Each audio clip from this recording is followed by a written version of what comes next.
conséquences ci ñun ñi rek lay dal ñun Sénégalais yi. Daouda ñu ñëw ci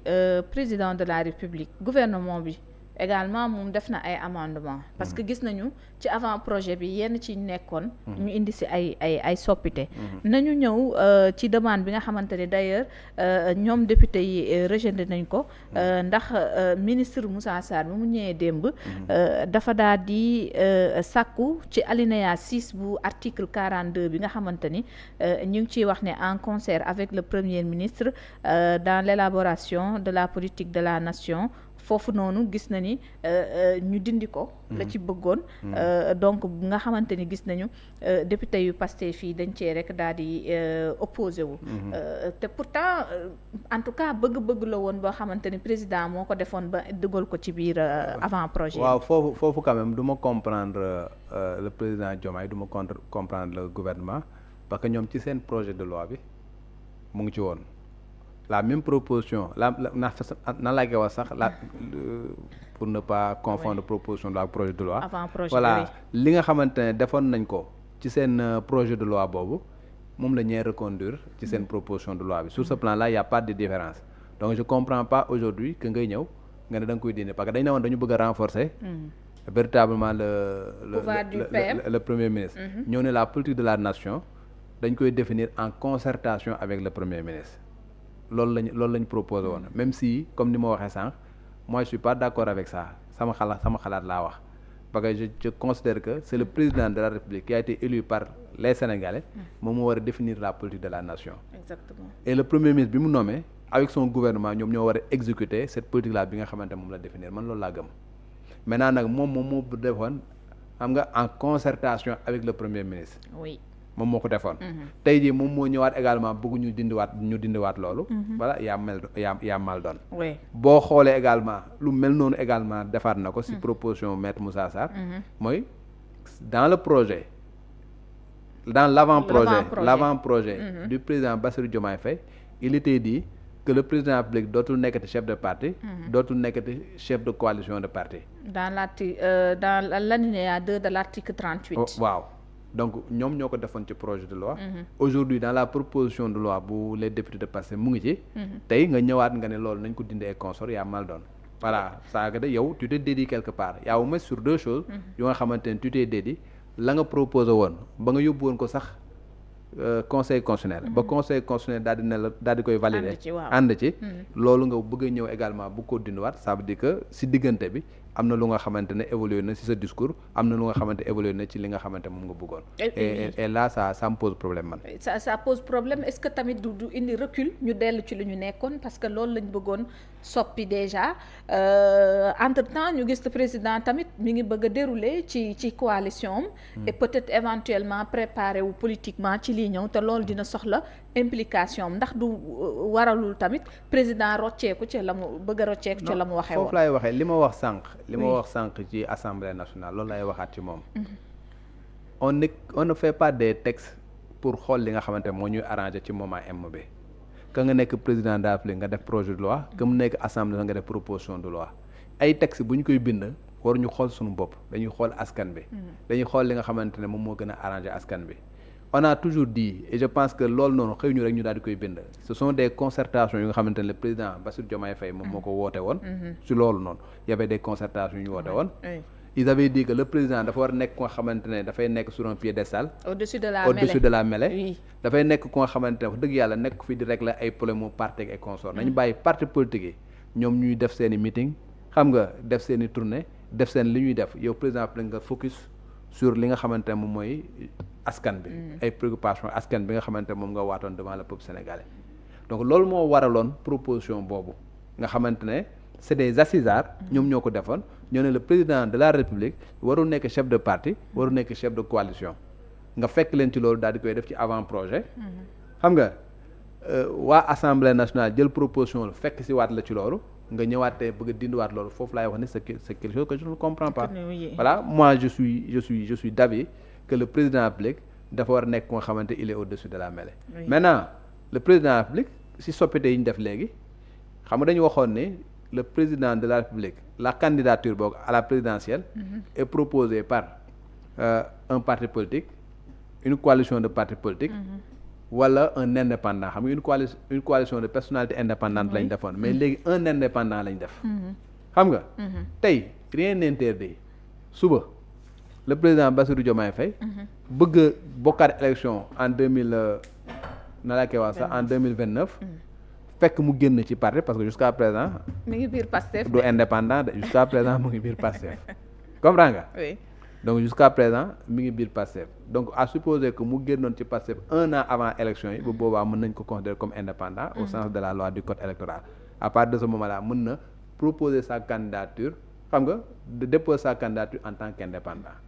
beneen également même bu fekkee ne nekkul le président d'une coalition de partis mën na am rek un poste honorifique mën na nekk par exemple un président honoraire mais suba rien n'interdit la coalition Diomaye ñu jël ko moom daal di koy def seen candidat oui possible donc li ñuy bañ mooy que yow nga nekk ko nga xamante da ngay impliqué wu dans la vie d'un parti ba nga xamante ne da ngay dem ba après da ngay nekk juge et partie juge et partie moom mooy lan li nga xamante ne mooy arranger sa parti moom ngay bëgg véritablement transposer ko au niveau de l'État alors que yow nekkaloo fi benn parti voilà da nga fi nekkal pour sénégalais yépp que mu nekk ñu nekk sénégalais yu nekk ci parti majoritaire comme ñi nga xamante ne ñoo nekk ci parti minoritaire comme ñi nga xamante ne bokkuñ ci benn parti tu es le président de tous les sénégalais et à partir de ce moment là yow bokk ndey ji seex nga war a tëddee mais boo bëggee tëddee ndey ji seex nag waroo am véritablement ay accointance avec un parti politique te loolu nag moom mooy li nga xamante ne le sens de cette réforme là une déclaration de politique de patrimoine bi tamit oui loolu it cette proposition là je suis d'accord la proposition de na laa koy wax sax des députés je suis d'accord def déclaration de patrimoine à l'entrée te defoo ko à la sortie amul njëriñ vraiment tey boo demee la loi sur l'OFNAC bu bees bi déclaration à l'entrée la et à la sortie comme la loi sur l'OFNAC ne pouvait pas prévoir la déclaration de patrimoine du président parce que cette déclaration là est prévue par la Constitution il fallait que au moins ñu harmoniser que le président de la République puisse faire sa déclaration de politique de patrimoine à l'entrée mais buy génn également mu def sa déclaration de patrimoine ñu xam lan la amoon bu muy dugg ak lan la amoon bu muy génn je pense que loolu quand même dafay nekk lu nga xamante ne dafay dëppoo ak yoon day dëppoo ak li nga xamante moom la sénégalais yi bëgg day dëppoo ak li nga xamante ne moom moo normal parce que autant changé nañ ko fële autant nañ harmoniser changé ko également à son niveau moom le président de la République gis nañ également hier le député Adama Diallo moom non inscrit la nekk moom ci côté moom proposé également ci amendement ci l'article 36 bu constitution bi foofu noonu mu ngi wax ci motion de censure yi foofu ndax texte bi dafa prévoir que ñu mënuñu ko def su fekk lu dul 2 fois motion de censure boobu ci at bi benn mu ne ci session ordinaire bi beneen bi ci session extraordinaire bi moom tam joxe na leneen moom moo di mu proposer modification ci article 87 bi jëm nag ci texte bi nga xamante ni voté woon nañ ko par que les députés Pastef mu jëm la dissolution de l'Assemblée nationale bi nga xamante ni jàpp na ni mënul intervenir que benn yoon donc ci même mandat bu président de la République waaw foofu laa doon wax sànq su fekkee dañoo bëgg def par exemple benn rëccum bu nga xamante ne parlement bi moo yor doole oui nañ ko wax parce que loolu doo ñëw nga ne tey jii motion de censure da ngay am possibilité def ko ci session ordinaire am possibilité def ko ci session extraordinaire benn yoon ci session ordinaire benn yoon ci session extraordinaire ça veut dire que ci année bi da ngay am possibilité def ko ñaari yoon ba ñetti yoon sax parce que tey jii boo jëlee règlement intérieur bu Assemblée nationale je pense en son article 4 daf ne la session ordinaire mi ngi commencer la première quinzaine du mois d'octobre mi ngi jeex la deuxième quinzaine du mois de juin mooy session ordinaire mais nag ci diggante bi entre juin ak octobre mën nañ fi convoquer ay session extraordinaire session extraordinaire yooyu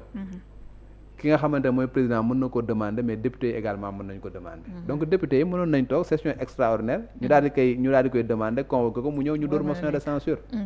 léegi nag yow tu veux faire en sorte que yow di nga am la possibilité de faire deux motions de censure par année le président moom du am possibilité lu dul dissoudre assemblée nationale benn yoon ci mandat il a un mandat de 5 ans nga ne ko sur les 5 ans benn yoon nga mën a dissoudre assemblée nationale. alors que tey li nga xamante ne moom la loi bi wax. daf ne assemblée nationale bu ñuy doog a teg. mënoo koo dissoudre tant que amul ñaari at. loolu buñ ko bàyyee mu jàll également. tey jii peut-être arrangé na leen mais suba. on ne sait jamais ce que demain sera fait. ce sera quelque chose bu nga xamante ne voilà dina mën na indi sooxe bu nga xamante ne voilà après da ngay am problème. tey jii le président Bassirou Diomaye Faye bi muy doog a ñëw dafa fekk benn assemblée nationale bi nga xamante qu'il était pas favorable. te booba moom ak Ousmane Sonko comme bu roog soow la woon. waaw ñoo àndoon. voilà donc pour que ñu mun ñu doxal un certain nombre de choses. il fallait que véritablement ñu dissoudre assemblée nationale daal di changé waat assemblée nationale bu bees pour ñu mën a doxal un certain nombre de choses. donc tey su fekkee ne ñoom dañu bëgg a ñëw changer un certain nombre de choses changer ko d'une manière bu nga xamante ne parce que arrangé na leen tey li leen arrangé tey mën na suba mu bañ leen arrangé. je pense que suba dafa jaru sóor. en tout cas daal constitution nekkul lu nga xamante ne dañ koo war a jël. voilà di tepp fii di ñambaas fii di ñëw fii nangam ak naam comme ni ñuy wax du yëre bu nga xamante ne da ngay ñëw fu mu la neexee.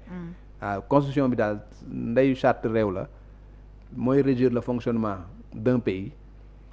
mooy xool li nga xamante ne moom mooy pouvoir mooy équilibrer les pouvoirs entre le pouvoir exécutif le pouvoir législatif le pouvoir judiciaire donc il faut pas que ñu def lu nga xamante dafay déséquilibré bu nga xamante ne tey ji même ki nga xamante ne mooy exécutif bu bëggee doxal du mun doxal xam nga et que législatif bi nekk nga xamante dafa am doole bu nga xamante ne mën na ñëw xam nga contraindre le président à un certain nombre de choses bu nga xamante ne c'est pas normal alors que